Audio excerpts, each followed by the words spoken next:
Mənə dərsləyə bilərsiniz. İrfan, din, seyr-i süluk öyrənmək istəyirəm. Mərhum Əmir dayı vardı. Keçmiş Hacavad məscidində çox böyük zəhmətləri olub. Cavan vaxtlarımda gəldim ki, Əmir dayı, İmam Sadiqdən bir hədis oxumuşam. Vəssalam. Bunu eşitdikdən sonra daha adamın bütün bəhanələri kəsiləcək. Və s. Deməli sözümü kəsdi ki, dayan oxuma. Yükümü artırmaq istəmirəm. O vaxt bəlkə də xətrimə demişik ki, nə var burada?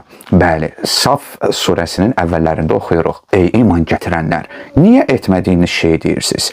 Etmədiyiniz şeyi deməyiniz Allah yanında böyük bir qəzəbə səbəb olar.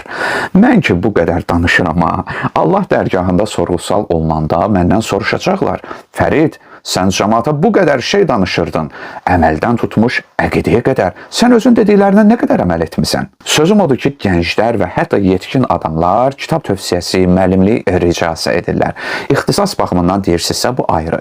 Yox, bilik kolleksiyası yığmaq istəyirsinizsə özünüzə yazığınız gəlsin. Əzizlərim, əvvəlcə yəqiniyyatdan başlamaq lazımdır. Məsələn, bilirik ki, qeybət, naməhrəmə baxmaq, möminlərin abrını aparmaq, yalan danışmaq, lağlağı etmək və s. əməllər nədir? Haramdır. Var bunun sünnisi, şiyyəsi, vəhhabisi və s.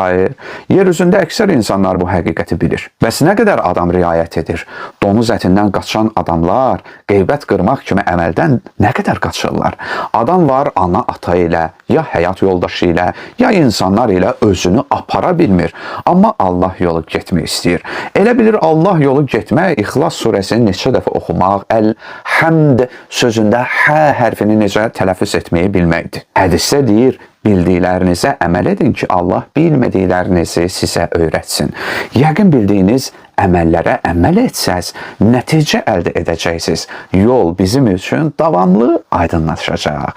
Bu qədər sadə və bəsit.